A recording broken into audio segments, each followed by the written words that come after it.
A recent dermatologist visit might have just changed my life. This is gonna sound weird, but apparently I've had this skin condition my whole life, and I honestly never knew. For as long as I can remember, there have been red bumps on the outsides of my upper arms. Literally, my mom said I've had this since I was a baby. I have super sensitive skin. I grew up with eczema. After one look, he looked at me and said, "Oh, you have keratosis pilaris."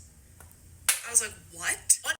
Keratosis pilaris is one of those conditions dermatologists see all the time and can diagnose across the room. It's actually a dry skin condition where you get a buildup of dry, rough little bumps around the hair follicle, usually on the upper arms, the thighs, but really anywhere where you have hair follicles, and oftentimes there's a background of redness. There's no cure for keratosis pilaris, but it can be managed with a variety of modalities.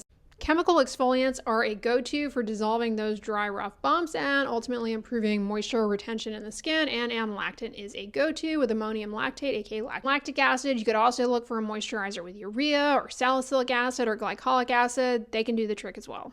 Some people prefer to use a mechanical exfoliant. I'm not a huge fan of this approach, but this one is actually meant for pre-shave, but it's got lactic acid and a bit of mechanical exfoliation to it. You also can just use a washcloth that achieves the same effect. A topical retinoid can be a game changer because it helps to normalize the turnover of those little cells so they don't get stuck together and form a dry, rough bump. Azelaic acid is also really helpful because it gently exfoliates those dry, rough bumps and it helps with the redness. When it comes to keratosis pilaris, it is a marathon, not a sprint, and consistency with treatment modalities is key for keeping it controlled and preventing flare-ups.